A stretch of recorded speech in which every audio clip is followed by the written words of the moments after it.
God. What is the importance of the Word of God? Bakit nga ba meron ng Word of God? Bakit nga ba noong pa ito ay ibinigay na? Bakit nga ba ito ang dapat o ito ay dapat malaman o maintindihan ng bawat tao? Ang salita ng ating Panginoon. Kasi ang sabi sa Matthew chapter 4, verse 4, ang sabi diyan, but he answered and said, it is written, man shall not live by bread alone, but by every, yung word na every, but by every word that proceed out of the mouth of God. Hindi lamang daw sa tinapay nabubuhay o dapat mabuhay ang tao, kundi sa bawat salita. Bawat salita, yung every word, bawat salita. Kasi nga po, ang bawat salita ng ating Panginoon sa Bible, sa kanyang banal na kasulatan ay kapakinabangan o may papakinabangan.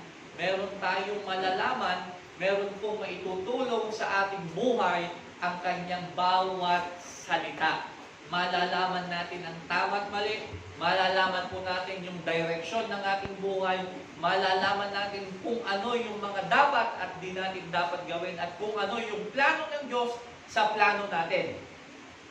Ganyan po kahalaga ang Word of God. Malalaman natin na ang nangyayaring ito ay nakasulat pala sa salita ng Panginoon. Malalaman natin na ang lahat ng nangyayari ay hindi aksidente. Kaya napakahalaga na malaman natin kung ano ang salita ng ating Panginoon. At ang sabi ng 2 Timothy chapter 3 verse 16, every scripture or every word of God is inspired by God. Yung lahat na hindi yan basta na isulat na lang na parang pagandahin yung istorya, hindi po. It is inspired by God. Mangyayari o nangyari.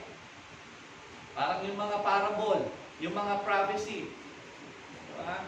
Sa Isaiah pa lang, prophesy na si Jesus. Pero nangyari pagdating ng New Testament time. Nangyari siya. Kaya nga sabi nung John, and the word became flesh. Kaya siya naipanganak, kaya nagkatawang tao, kaya siya naging tao. Na-prophesy na siya noon pa. So lahat ng nakasulat dito sa Biblia, it is inspired by God and useful. Madalas sa ating sabihin dito, madalas sa ating mapakinggan na ang Biblia, ang salita ng Panginoon, nawawalan ng kabuluhan kapag hindi natin inaalam. Kaya nalikha o kaya ibinigay ng Lord ang kanyang mga salita ay unang-una ay dapat pakinabangan ng bawat tao. Sa paanong paraan ng pakikinabangan, malaman natin, intindihin natin, alamin natin kung ano yung gusto ng Diyos na mangyari o makamit natin. Makita ng Diyos makita natin kung ano yung plano ng Diyos sa atin. Kaya nga it is useful for teaching, ituro o magturo. For teaching, minsan tinuturuan tayo ng Word of God. Natututo tayo. Parang sa mga estudyante, lahat tayo ng estudyante, bakit tayo pumunta ng school? Bakit tayo pumasok ng school? Diba? Para matuto. Sabi ng iba, total may Bible naman, bakit pa ako pupunta sa church? E di magbasa na lang ako ng Bible, kahit nasa bahay, o hindi naman po masama na magbasa ng Bible sa bahay. Pero ito yung tanong, bakit ang tao pumupunta pa sa school? Para mas matuto. Kasi, merong alam yung teacher niya na hindi niya pa alam. Kung kailangan matuto o gusto ng tao na matuto, kaya naman niyang magbasa para matuto, bakit pa siya pupunta ng school? Isa na sabihin niya, bili na lang ako ng mga libro, sa bahay na lang din ako magturo o mag-aral. Kahit nga basahin natin ng basahin yung libro na hindi natin maiintindihan . Yung module nga lang na yun. Diba? Pag hindi na-explain talaga ng teacher yung gagawin, ang hirap. Ang hirap pa pagka yung math, Tagalog, yung instruction. Diba? Ang hirap. Ano ang pinakamataas na isa? Piliin ang sagot ng pinakamataas na isa sa 23. Sabi niya, ano na yun? Isulat ang sagot ng pinakamababa sa isa sa 25, sabi niya. Di ba sa English yun eh? Ano, less than 1, ganun lang. Yung isa naman is higher than. O more than 1. Diba, ganun. Sa Tagalog ang hirap intindihin. Kaya, kailangan ng tagapagturo. Same as with the Word of God. Kaya tayo pumupunta ng mga churches o sa bawat churches is para matuto ng Word of God, para pakinabangan natin yung salita ng Panginoon. Kasi ang salita ng Panginoon ay kailangang pakinabangan. Para tayo ay turuan, para tayo ay matuto. Ang sabi ng Romans, di ba, chapter 10, verse 17, faith comes by hearing, and hearing by the Word of God. Sabi niya, paano ka makakapakinig kung wala namang magtuturo? At paano ka magtuturo kung wala namang isinugo? Kaya napakahalaga na malaman natin kung ano ang kalagayan ng salita ng Panginoon. And for reproof, taglinis, tagalinis, o maglinis. Pansinin ninyo pagka nagbabasa tayo ng Word of God, parang may tinatamaan tayo. Okay, sakit. Tapos minsan i-skip mo yon. Pupunta ka doon sa hindi pa tama sa'yo. Ayaw mong basahin yung tumatama sa'yo. Kasi masakit eh. Pero it is useful for reproofing. Also, for correction. Itatama niya yung mali. Ang hirap noong binabasa natin, kasi kakaiba po itong Bible eh. Sa lahat po ng books, itong Bible po, kapag binabasa natin, binabasa niya tayo. Ay, yung ibang mga books dyan, kahit halimbawa merong masasakit na salita na patama sa isang tao, hindi ka maapektuhan dyan eh.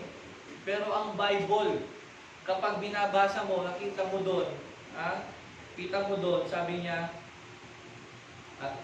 sabi doon, lalo na doon sa Ephesians, children, obey your parents. Ito ang unang kautusan na may kalakip na pangako. Para ikaw ay pagbalangin at magkaroon ng mahabang buhay. Sumunod sa magulang. Katatapos nun, bago ka nagbasa, may inutos yung nanay mo sa'yo, hindi ka sumunod, tapos nabasa mo, skip.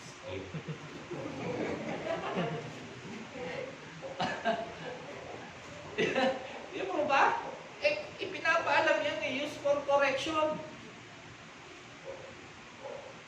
Alam ng Lord kung ano yung nangyayari sa atin. Yan po ay para tayo ay itama, ituwid. Ano pang halaga ng isang Bible na inspired by God kung hindi natin yan papakinabangan o hindi magiging kapakinabangan sa ating buhay. Kaya nga po niya tayo itinatama sa ating mga mali. Dahil yan yung purpose niya kung bakit ibinigay niya ang kanyang mga salita sa atin. Para malaman natin kung ano yung tama at mali nang sa ganon, mapakinabangan natin ang kanyang mga salita. And also for training in righteousness. Maturuan tayo ng tama. Marami rin nagtre-training pero mali ang kanilang training. O ginagamit nila yung training sa mali. Pero ang training na dala-dala ng Bible o ng Word of God is para sa tama. Para maitama tayo. Kung ayaw mong magpatama, Kung magpaturo, kung ayaw mong magpatama, ay sigurado tatamaan ka. Oh. Kasi pag binasa natin ang Word of God talaga sa ayaw at sa gusto natin, masasaktan tayo. Pero yun yung process. Oh. Na tinetrain tayo ng Lord, ikinokorek tayo ng Lord, nirilinis tayo ng Lord, at tinuturuan tayo ng Diyos sa pamamagitan ng Kanyang salita. Kaya kung minsan yung iba, ayaw nang magbasa ng Bible. Bakit? Natatamaan. Oh. Kaya yung iba walang alam doon sa Bible. Ang gusto lang umattend. Tapos pagka ginamit yung nag-share at natamaan siya, ayaw na rin umattend. Bakit? Laging tinatamaan. Kasi nga, ang Bible, ang sabi doon, parang espada na magkabila ang talim. So kapag yung nasiwas na gano'n at umilag ka, may balik pa. Matatamaan ka pa rin. Yung balandra, sabi nila. Kaya napakahalaga po nito. Malaman natin kung paano tayo tinuturuan, malaman natin kung paano tayo tinetrain, malaman natin kung paano tayo itinatama ng ating Panginoon. There are symbols of the inspired book. O mga simbolo ng isang inspired book. Kasi ang inspired, not just only inspired by men to, inspired by the Holy Spirit. Ang Word of God. Kinasiya, may tao ang sumulat, pero they are inspired by the Holy Spirit. Una, the Word is like fire. Nakakita na po kayo ng apoy. Kaya pansinin natin, masakit, di ba? Ang apoy kapag naidikit sa'yo, mapapasok ka, masakit.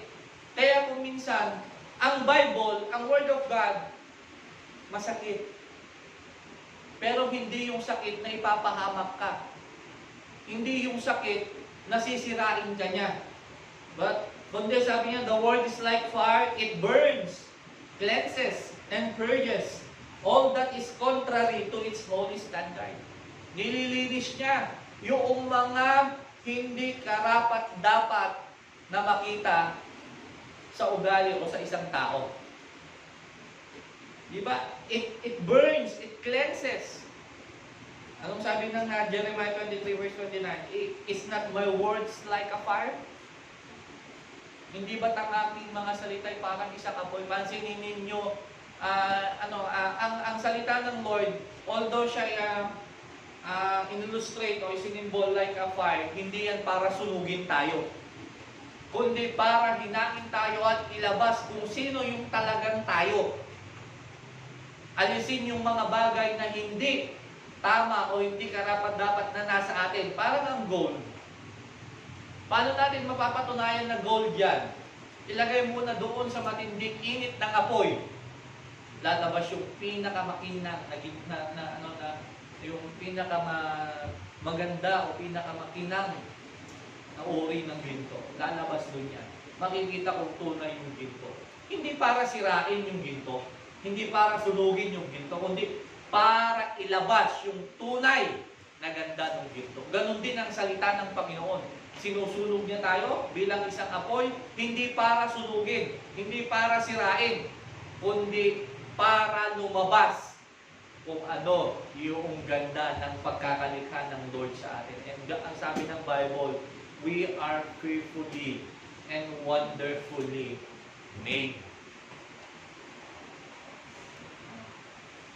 Kaya ang fire, ang Word of God is ay sinisimbol niya ang isa sa fire.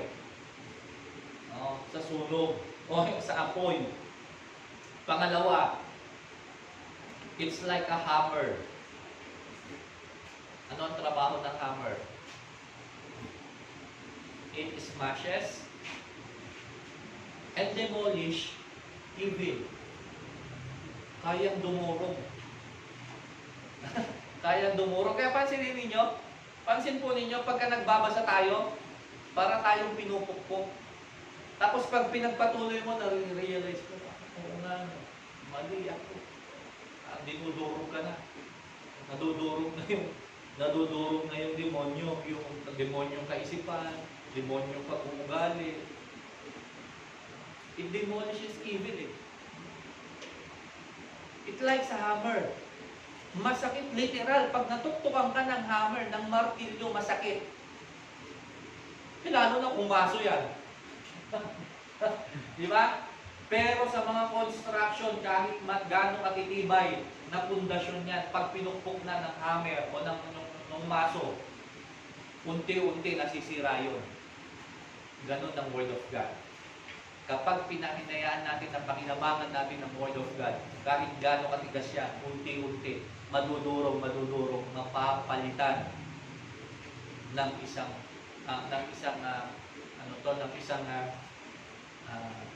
buhay o yung puso natin kung sintigas ng pusong bato, madudurog yan at kaya niyang palitan ng isang puso na kasing lambot ng bulak. Sabi niyo, sa Jeremiah 29:10, it's not my word like as a fire, said the Lord, and like a hammer that breaketh the rock in pieces. Di ba? Yung bato, pukpukin mo ng hammer, madudurog. Ganon din yung pagkatao natin eh. Ganon din yung puso natin eh. Madudurog. Eh meron nga tayong term, pag nananalangin tayo, Lord, durugin mo ang aking puso. Yung puso, ang aking pusong matigas, durugin mo. Bakit natin pinapadurog? Nang sa ganon, mawala yung tumigas doon sa ating puso, mawala yung nag-cover doon sa ating puso na isang naging dahilan para tumigas, nang sa ganon, lumabas yung talagang nature ng puso natin, which is ang puso malambot, hindi talaga matigas. Kaya isang characteristic o isang na-illustrate o yung sinisimbol ng word of God is hammer. Kaya pag may matitigas sa ulo, basahan mo ng Word of God. Huwag mong kukunin yung Bible, sabi pukpok. Sabi ni Pastor, o Word of God is like a hammer. Ipukpok kung gano'n sa ulo. Para hindi gano'n, para lumambot. Halimbawa, yung anak mo, talagang hindi mautusan. Banatan mo ng Word of God, sharean mo ng Word of God. Alam mo ba ang sabi ng Bible? Huwag pakainin ng tamad.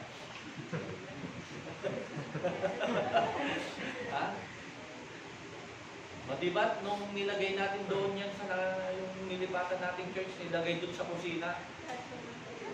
Lahat naghuhugas. Bakit? Gusto kumain lahat eh. Kasi pagka hindi tumulong, hindi ka kain. Kasi makukonsensya nakalagay doon.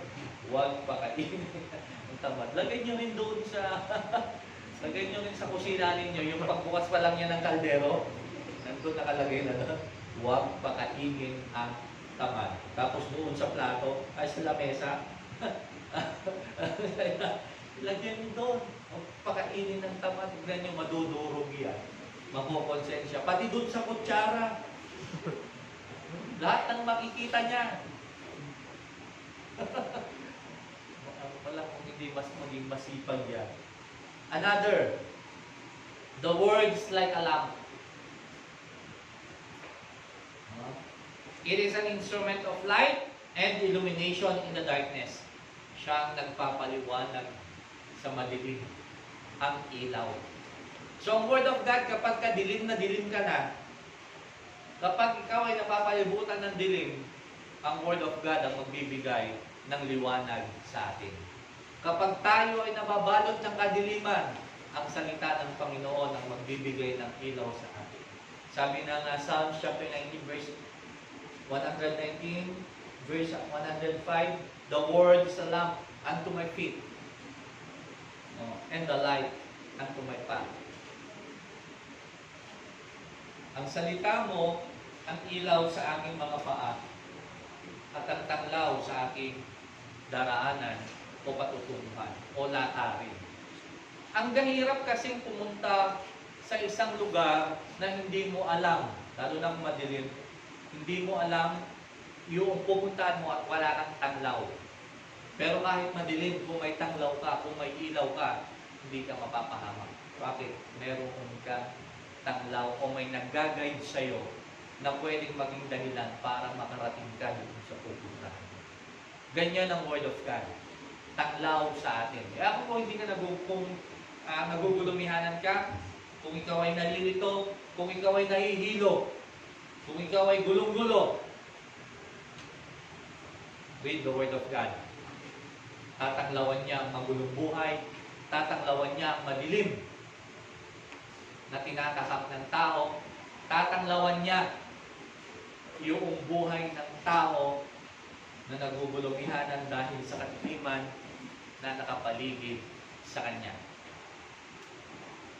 Ganyan ang ilaw. Napakahalaga ng ilaw. Okay lang nung bumabagyo, di ba, sa atin, nag-brown out. Ang hirap kumilos. Galit na yung mga tao sa iselko, lalo na lobat yung cellphone. Hindi sila nagagalit o nag-aalala dahil nung nag-brown out ay wala silang magagamit na ilaw. Nagagalit sila kasi lobat na yung cellphone, hindi nakapag-charge. Ang PLDT kapag mabagal lang, galit na galit ang mga tao. Lalo na yung mga gamer.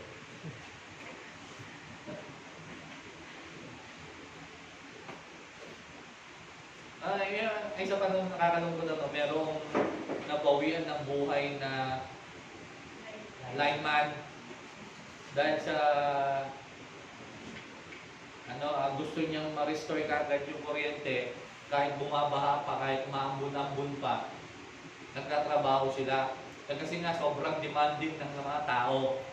Anong ginagawa ng mga nagtatrabaho sa Iselco o sa sa Meralco, basta may ko yan, yung electric company. Anong mga ginagawa-gawa nila dyan? Nasaan sila? Ang palagay kaya nila yung mga tao na yun hindi na kukuryente. Diba? O yung bali-balita, hindi makapasok ang rescue kasi nag-ground yung tubig, may kuryente. O paano kahit gusto tumulong ng tao, paano makakatulong? Napakahalaga ng ilaw sa buhay ng tao. Kaya nga ganun kahalaga ang salita ng Panginoon sa atin kasi darating at darating yung dilim sa atin. At napakahalaga na kapag may dumating na dilim sa atin, meron tayong tanglaw. Meron tayong flashlight. Meron tayong ilaw. At yan ang Word of God. Kahit anong unos ang dumating sa atin, if we have Word of God sa atin, mayroon tayong magiging tanglaw. Pang-apat, the Word is like a mirror. Parang salamin. It reveals to us what we are and what we can be in God. And I'm sure, lahat po tayo na naririto ngayon, bago tayo umalis sa bahay, tumingin tayo sa salamin. Sino pong hindi nagsalamin kanina?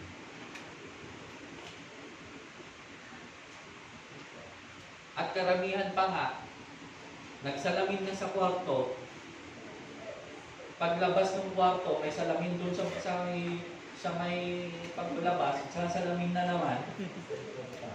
Pagbaba, sa kusina, may nakitang salamin, magsalamin na naman yan, titingin.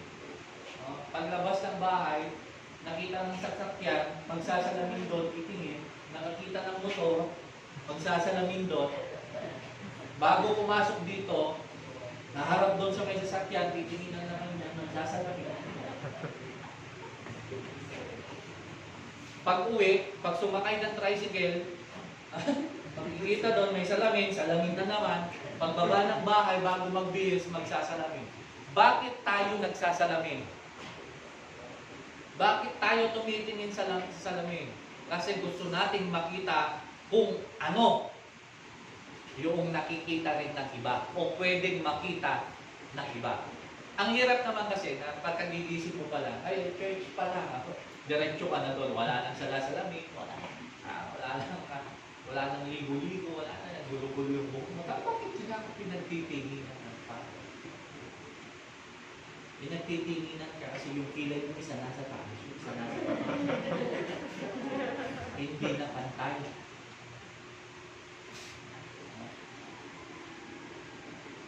Kaya tayo tumitingin. Ang Word of God sabi, inihalin tulad na an example na para daw siyang mirror, para siyang salamin ng ating buhay. Bakit? It reflects.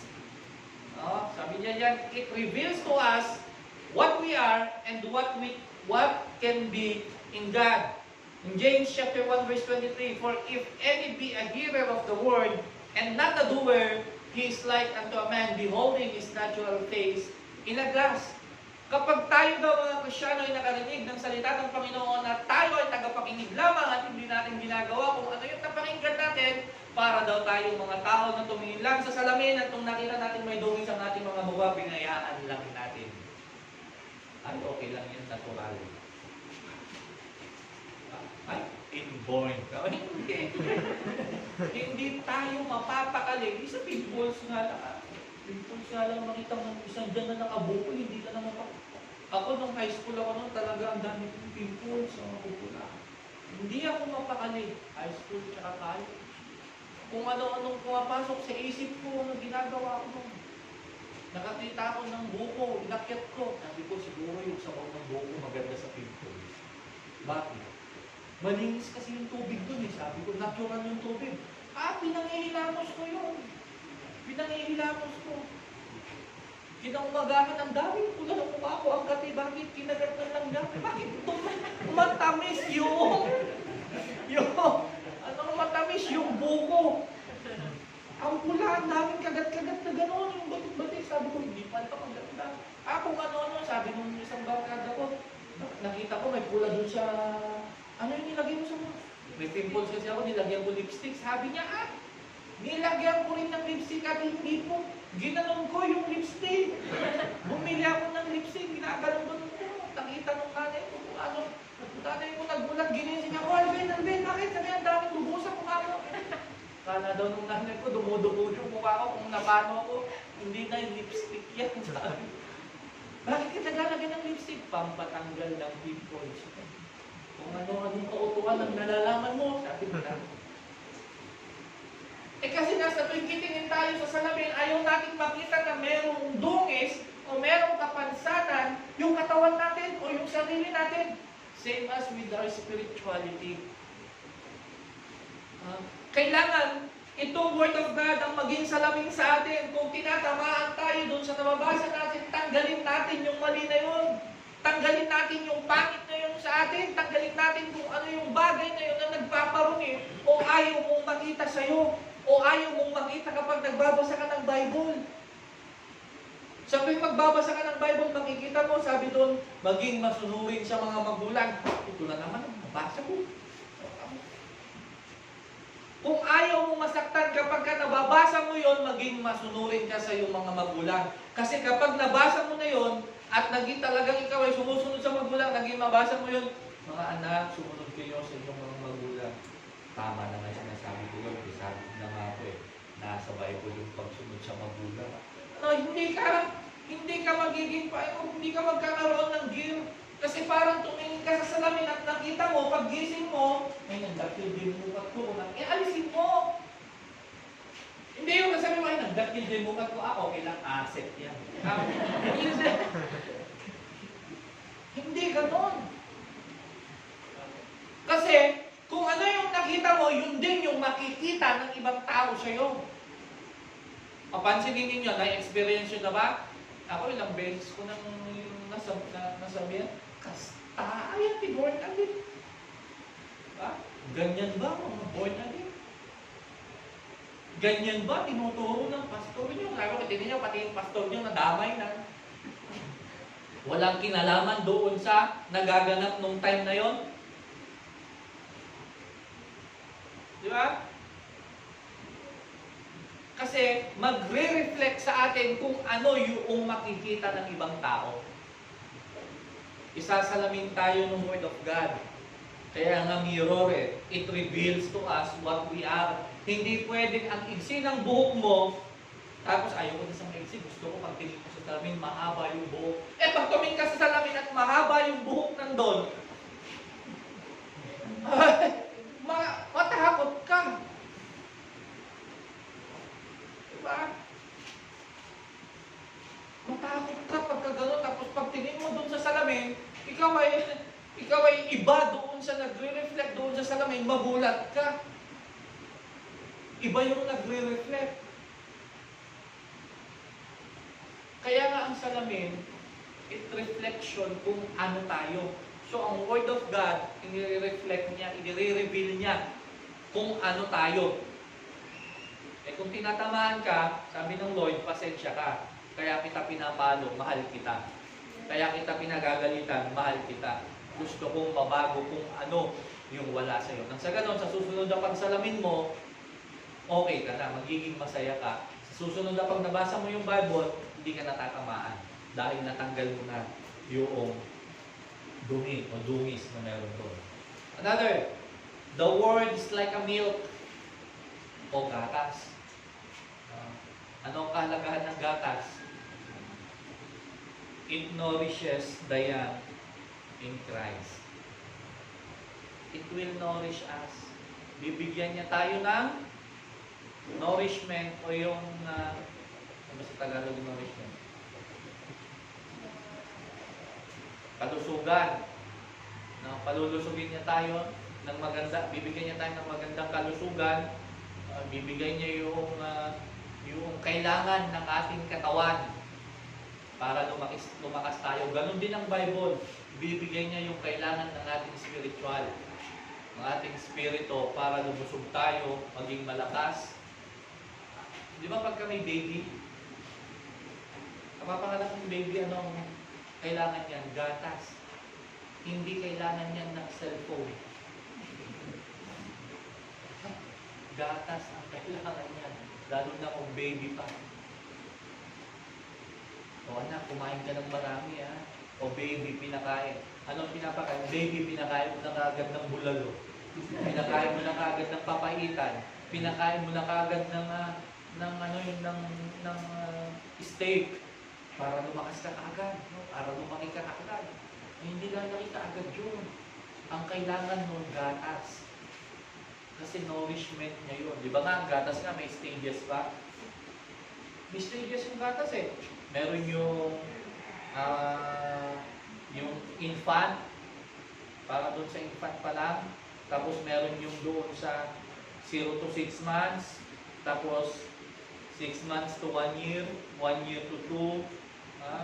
Tapos 1 year to 3 years old, 3 years above, 5 years. Meron ka pati nga yung sa pangmatanda eh. Yung gold. Diba? Diba yung gold yun eh. Ibig sabihin kasi ng gold, pangmatanda na. Kasi kailangan nga ng buto. Kailangan ng buto kami nung magnatayo mo minsan, nung muna tayo. Pag nakainom ka ng gatas, pupo ng base.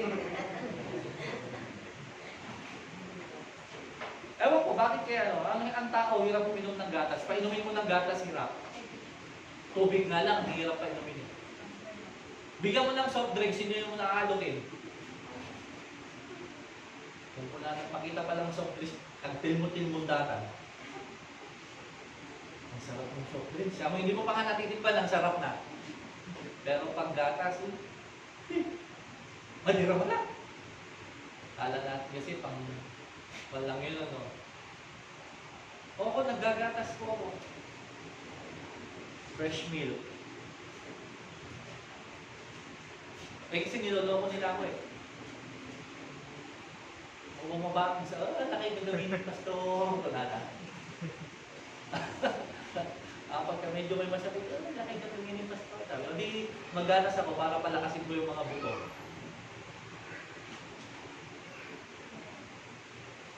Ganon din sa salita ng Panginoon. Itong salita ng ating Diyos, binibigay niyo yung nourishment sa atin because it is like a meal. 1 Peter chapter 2 verse 2, as a newborn babes, desire the sincere milk of the word that you may grow. I-desire daw natin yung sincere milk of the word para tayo ay lumaki o mag-grow, lumago. At iba yung nourishment o iba yung katawan ng tao na kumpleto ang kanyang nourishment. Iba yung lakas ng tao na lumaki sa nourishment ng tamang gatas kaysa sa lumaki doon sa am. Ano yung am? Di ba pang panyanan, pang alternate doon sa gatas? Pero mabigat din yun. Marami rin yung mga bata na mabibigat yung katawan dahil doon. So, pero sa Word of God, kailangan i-design natin yung sincere milk, yung puro. Ibig sabihin, the pure Word of God ang dapat natin malaman. Pang-anim, the Word is like a rod. Yung rod is measuring, isang instrument na pang-measure. It is the divine standard in all matters of faith and practice. Sabi ng Revelation chapter 11 verses 1 and 2, I was given a stick for measuring rod and told, get up and measure God's temple and altar and everyone worshiping in it. The Word of God is also measuring us kung tayo, nasaan tayo, kung anong level na tayo ng ating pananampalataya, kung anong level tayo ng ating faith. Doon mangyayari yung ating pinagdadaanan o pagdadaanan. Kasi nasabi ng Bible, di ba, walang pagsubok na dumaan sa atin na hindi pa dinaanan ng ibang tao at alam ng Lord na hindi natin ito makakaya. Kung alam ng Lord na hindi natin ito makakaya, hindi niya ibibigay. Kaya binibigay ng Lord sa atin ang mga trials kasi alam ng Lord na kaya natin. O yung mga nabaha, hindi allowed ng Lord yan na mabaha kung hindi nila kaya. Eh nakita kasi ng Lord na ang Pilipino kayang bumangon. Kasi nga kahit may baha, kaya pang mag-swimming. Napahintulutan. Kasi Pilipino. Hindi sa ibang bansa niya binigay sa atin. Kasi alam niya na bagyo lang yan. Pilipino tayo. Kapag nagsama-sama ang Pilipino, uyog yan. At kapag ang isang maliit, nagsama-sama, malaki ang magagawa. Okay, so, pang-anim, pang-pito, dami ito eh. The word is like a seed. It is life-producing word having the potential of eternal life with you. Sa Bible, ang daming parable patungkol sa buto o sa seed. At ang buhay nagsisimula sa pagiging isang buto. Kaya ang buhay natin, magsisimula yan sa pagiging buto at yung Word of God na naitanim sa atin, kung yan ay magiging isang mabuting binhi, magandang binhi, at tutubo at naitanim pala doon sa isang magandang parte ng ating katawan, isang magandang parte ng lupa, tutubo yan kapag naalagaan ng mabuti. At kapag yan ay nalagaan ng mabuti, tutubo ng maganda, tutubo ng maayos hanggang sa pagdating ng panahon, yan ay mamumunga at magkakaroon ng mga bagay na pwede niyang ibigay sa atin. So, the word is like a seed. It is like producing. 1 Peter 1:22, being born again, not of corruptible seed, hindi daw yung corruptible o yung nasisira mabuto, but of incorruptible by the word of God, which live and abide forever. Just like the word of God, huwag daw nating hayaan na masira yung meron sa atin. Huwag nating hayaan na yung faith natin ay mawala. Huwag nating hayaan na yung mga naitanim sa atin ay manakaw lang. Huwag nating hayaan na yung mga buto na meron sa atin, yung mga salita ng Panginoon na naitanim na sa atin, ay masayang, mawala, at manakaw.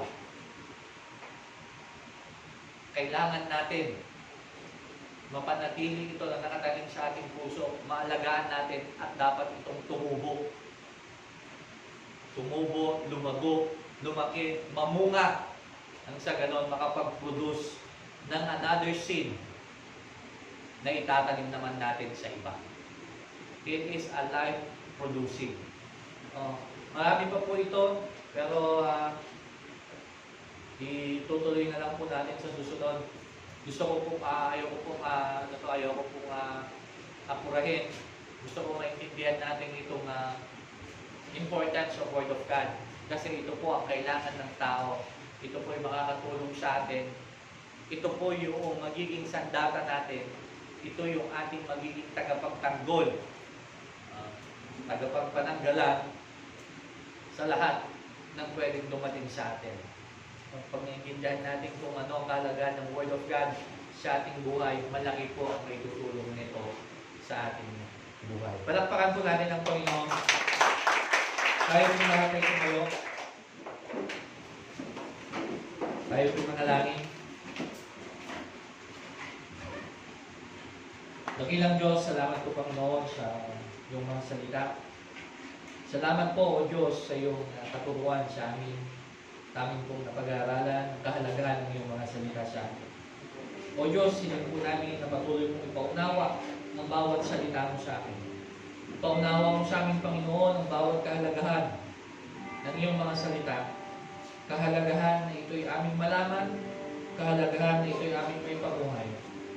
Mga kahalagahan nito, kung ano ang may tutulong nito sa amin. Sa lahat, sa bawat oras, bawat pagkakataon ng aming buhay. Pinagkaloob mo ang iyong salita para sa amin upang magkaroon kami ng kalakasan sa oras na kami nanghihina. Magkaroon kami, Panginoon, ng ilaw kapag sa oras na kami nasa kadiliman. Magkaroon kami, Panginoon, ng comfort, ng peace of mind kapag kami nagugulong hihana. Lord, higit sa lahat, magkaroon kami ng sandigan sa oras na kami nanghihina. Ano mong pagsubok ang aming daanin? Pagdaanan, kapag kami, Panginoon, ay alam namin ang kahalagahan ng iyong salita. Matututo kaming tumakbo sa iyo.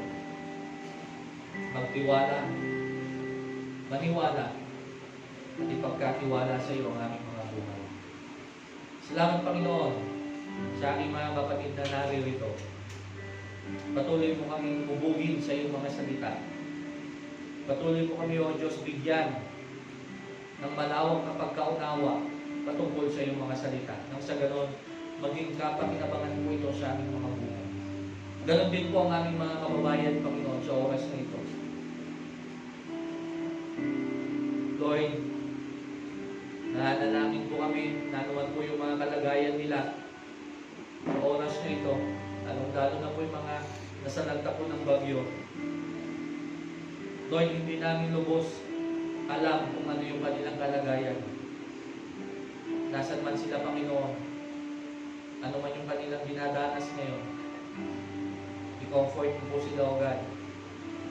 Huwag mong hayaan, Panginoon, na mawala sa kanila yung pag-asa. Higit kailanman, Panginoon, ngayon nila, O Diyos, kailangan umasa sa iyo. Magtiwala sa iyo. Na kailangan, na kaya mong baguhin yung kanilang hinaharap ngayon. Yung kanilang kalagayan ngayon. I pray for them. We pray for them, Father God. Touch their heart. Comfort them. Mga nawalan ng pananim, nawalan ng mga negosyo, nawalan ng mga hayupan, nawalan ng tahanan. Higit sa lahat, yung mga nawalan ng mahal sa buhay, comfort them, Father God. Give them the comfort they need. Yakapin mo sila, Panginoon. Lord, hindi namin gusto, o walang may gusto sa nangyaring ito. Ngunit ang mga bagay na ito ay sadyang mangyayari, Panginoon. Ngunit nais namin sa oras na ito Panalangin na huwag silang mawalan ng pag-asa sa iyo. Abutin mo po yung kanilang mga panalangin, Panginoon. Abutin mo rin po yung kanilang mga pangangailangan. Sa lahat ng mga nais, Panginoon, o yung mga tao na makakatulong para sa kanila. Kaya ano po na maabot ang bawat taong nangangailangan ng tulong. Ipuin mo po, Panginoon, ang lahat ng tao na may kakayanan na tumulong, na magpaabot ng tulong, maliit man o malaki, Panginoon. Lord, kapag pinagsama-sama ito, malaking tulong sa mga nangangailangan. O Diyos, buksan mo ang puso ng bawat isa. Panalangin namin ay matapos na. Makabangon muli, Panginoon, ang mga kababayan namin ito. Hindi lamang dito sa Northern Luzon, Father God, bagkus doon din sa ibang bahagi, Panginoon, ng Pilipinas. Dalangin namin. Sa tulong mo, Panginoon, sama-sama po kami babangon. Sa tulong mo, Diyos, patuloy kaming magtitiwala sa kakayanan ng kapangyarihan mo na kaya mong baguhin ang aming hinaharap. Kaya mong pong baguhin ang kadiliman ng aming hinaharap patungo sa kaliwanagan. Ang aming pagluluksa sa kagalakan. Kaya mong baguhin lahat ng hindi magagandang nangyari. Bigyan mo kami ng mga bagay na kaaya-aya pa mo. Salamat po ng maraming O Diyos. Lord, we pray that the Philippines is for you alone. Cagayan Valley is for you, Father God. Sa panahong ito, hayaan mo, O Diyos, na ang bawat anak mo ay lalong magtiwala sa iyo. Salamat po ng maraming O Diyos. In Jesus' name we pray. Amen and amen.